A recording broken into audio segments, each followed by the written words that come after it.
Halo bunda-bunda, welcome back to Miss Ayang Channel. Seperti biasa, di channel Miss Ayang ini Miss Ayang akan membahas seputar tentang parenting.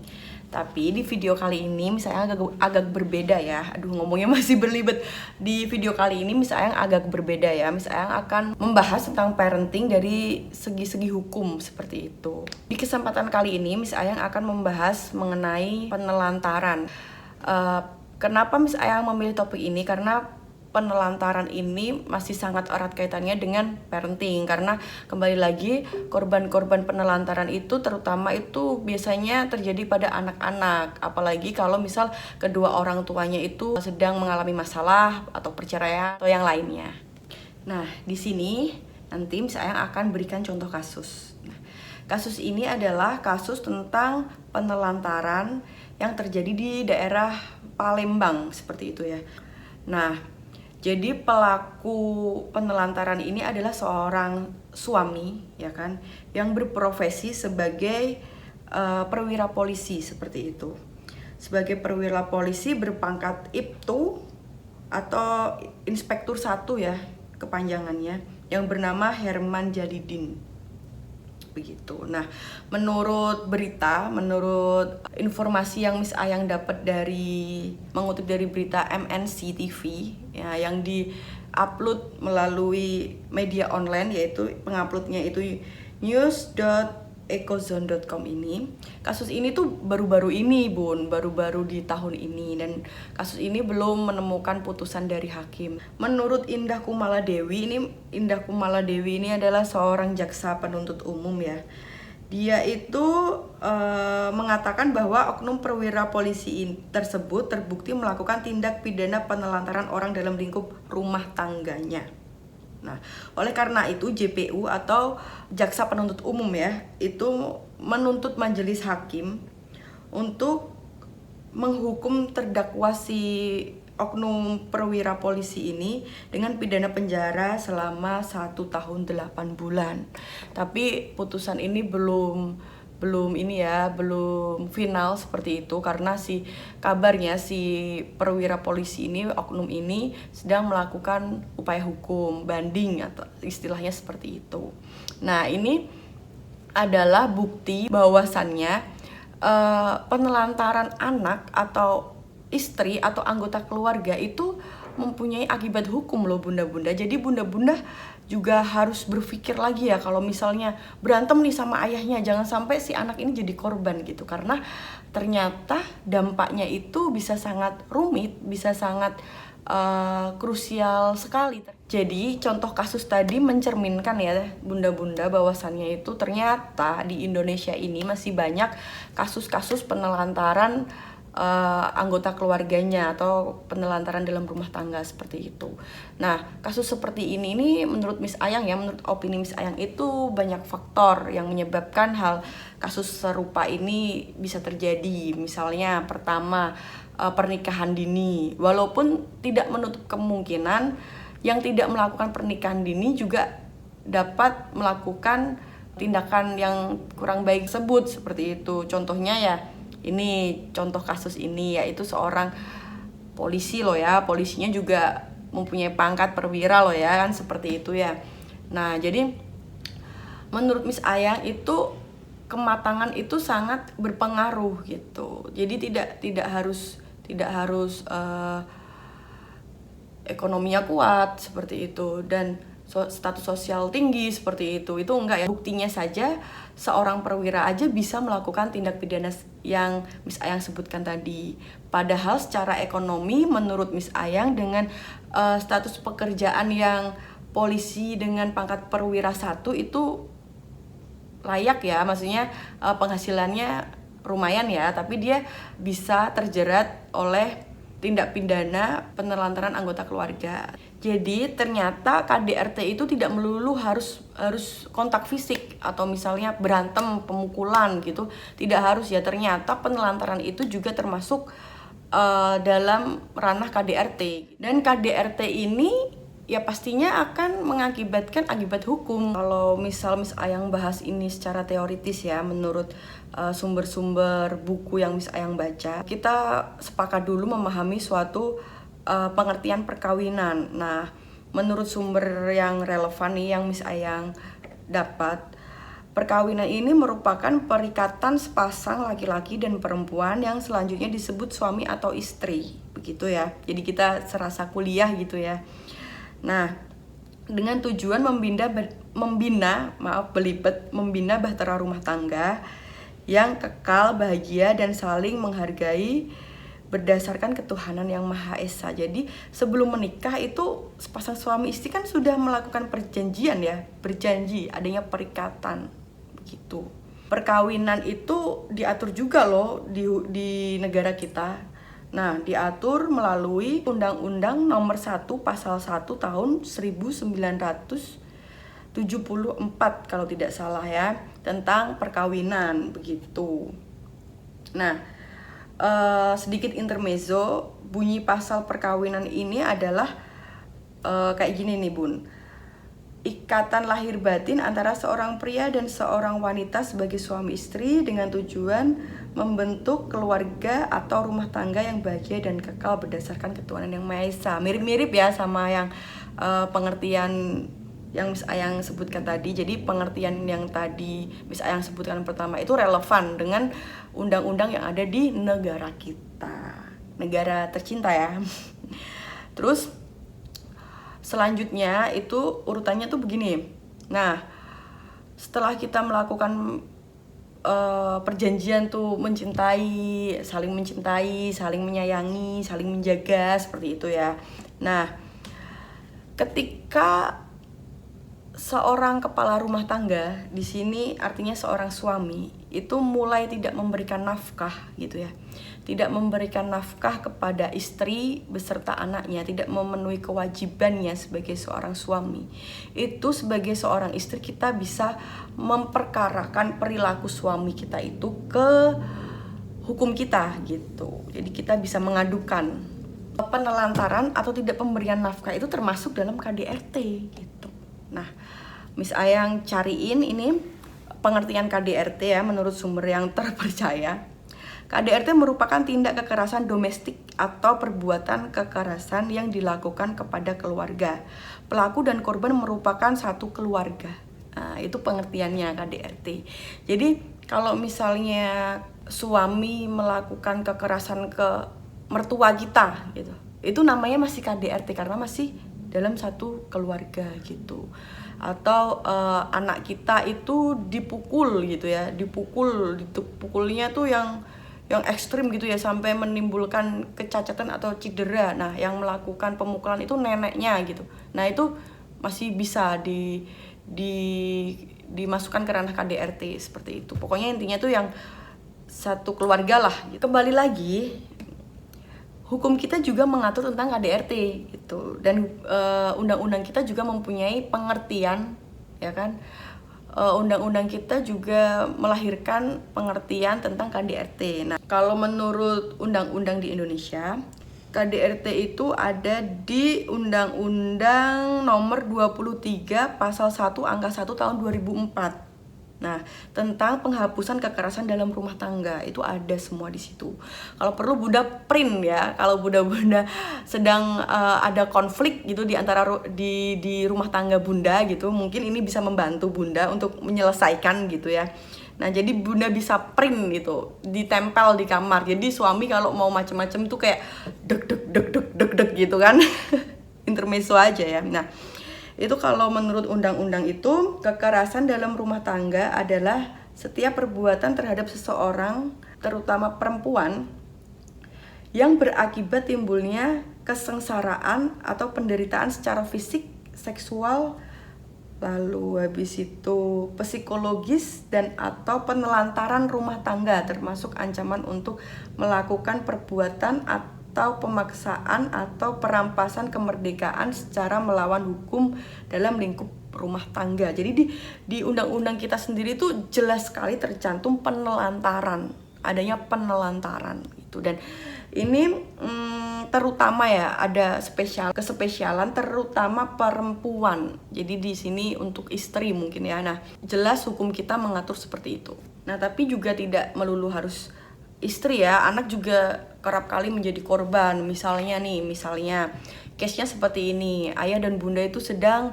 berkonflik. Si ayah tuh kayak sengaja ya, dengan sengaja orang ini bundanya ngeselin, udah dah nggak aku kasih bulanan, seperti itu. Nah, padahal untuk manajemen rumah tangga ya kan, seorang istri itu kan sebagai bendaharanya gitu. Nah, bendahara negara gitu, negara di rumah maksudnya. Nah, kejadian itu mengakibatkan si anak itu jadi tidak bisa sekolah karena tidak bisa membayar SPP berbulan-bulan, bahkan sampai kenaikan kelas, misalnya sampai parah, sampai bisa ranjang lah misalnya, sampai separah itu. Nah, itu ternyata juga dapat dimintai pertanggungjawaban secara hukum gitu. Jadi si anak ini kan menjadi korban dan istrinya juga menjadi korban, jadi banyak mengorbankan orang di keluarganya begitu.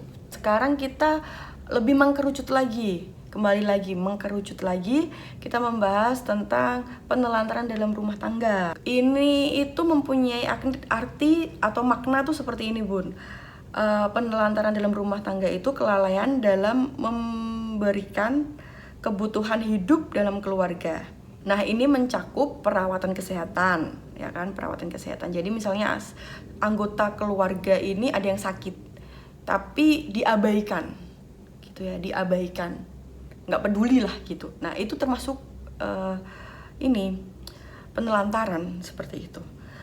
Habis itu pemberian makan, pakaian, tempat tinggal yang sesuai kemampuan. Nah, sesuai kemampuan ini kita harus hati-hati cara menafsirkannya. Misalnya gini, kebetulan ayah itu mempunyai gaji bulanan yang UMR misalnya, dan si ayah ini hanya bisa memenuhi kebutuhan hidup sehari-hari saja, ya kan, dan tidak bisa menyisihkan uang untuk menabung yang digunakan untuk hal-hal yang tak terduga, misalnya sakit dan lain-lain. Terus setelah itu ternyata anggota keluarganya ada yang sakit gitu.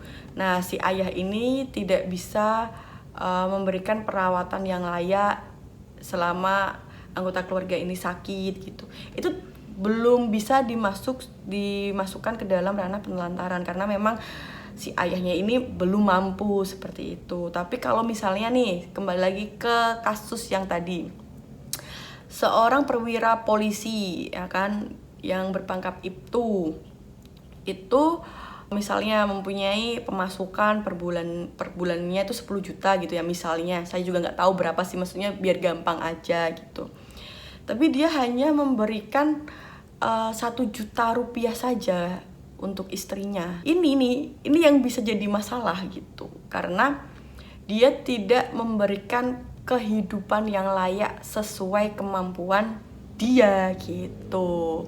Ya kan, sekarang 1 juta dengan gaji 10 juta itu kan, padahal si istri itu harus masak setiap hari, belum lagi anak minta jajan ya kan, belum lagi nanti misalnya arisan PKK, bayar ini bayar itu, iuran sampah. Nah itu belum lagi perawatan, misalnya pengen ini pengen itu, karena disebutkan tadi adalah pakaian termasuk, pakaian, makan, rumah itu termasuk. Jadi itu juga merupakan aspek-aspek gitu ya, gimana kita bisa menentukan ini termasuk penelantaran atau bukan. Lagi-lagi negara kita juga mengatur mengenai penelantaran ini. Nah, penelantaran ini dalam negara kita itu diatur di Undang-Undang Pasal 9 angka 1 dan 2 nomor 23 tentang PKDRT. Nah, ini bunda-bunda juga bisa download ya, bisa cari gitu. Nah, kurang lebih bunyinya seperti ini.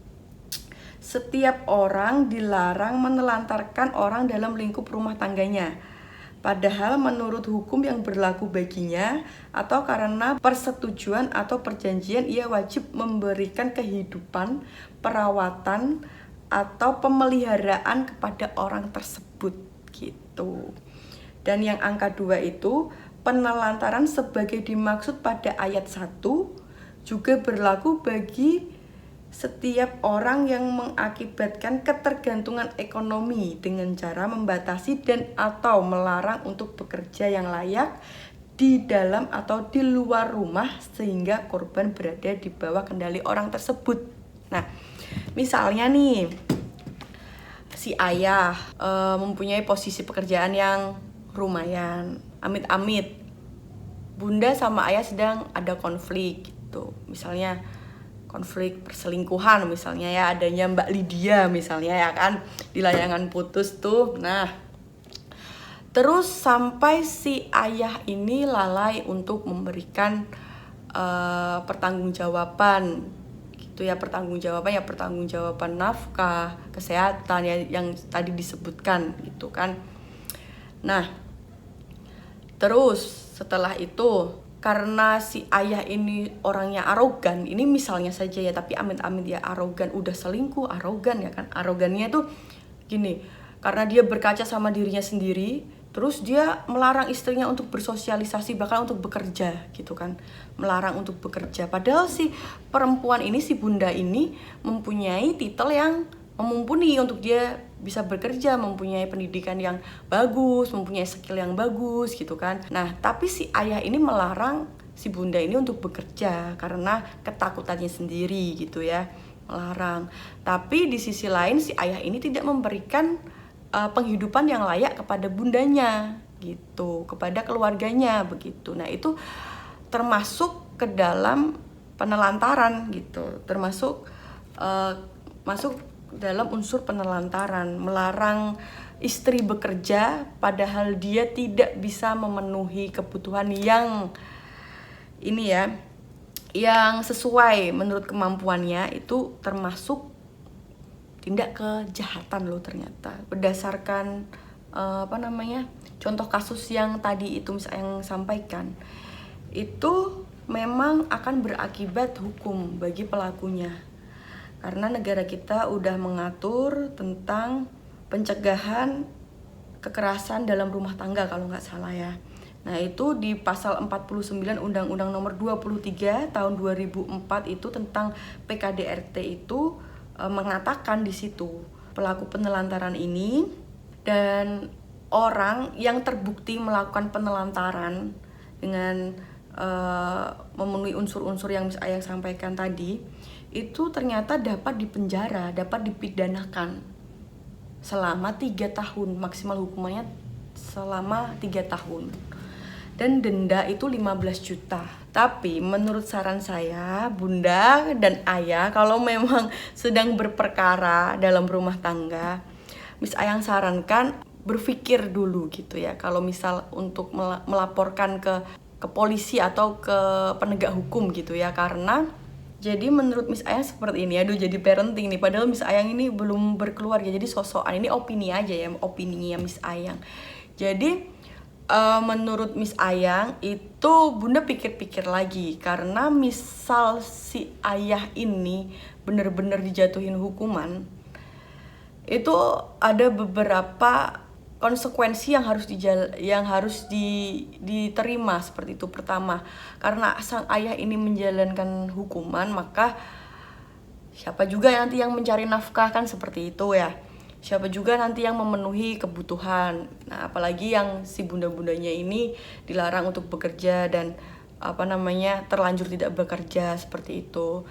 Dan misal pun si ayah ini terkena denda sebesar 15 juta sesuai dengan undang-undang yang kita punya, itu juga denda tersebut akan masuk ke dalam negara, jadi tidak diberikan kepada bunda seperti itu. Jadi menurut saya ini juga sangat bingung ya, kayak pisau bermata dua gitu ya.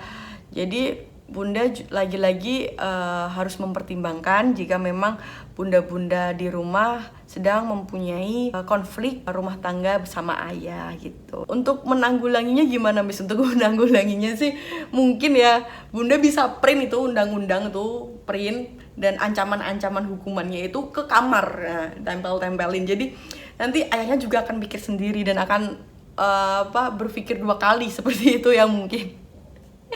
Oke, sekian dulu intermezzo dari Miss Ayang, sekian dulu opini dari Miss Ayang tentang parenting dalam sudut pandang hukum.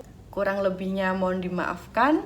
Kalau misal ayah dan bunda di rumah punya pendapat lain atau menurut ayah dan bunda Miss Ayang ada salah-salah ngomong, boleh banget dibenerin di kolom komentar. Boleh banget disanggah atau memberikan pendapat lainnya di kolom komentar. Sampai sini dulu opini dari Miss Ayang. Bye-bye.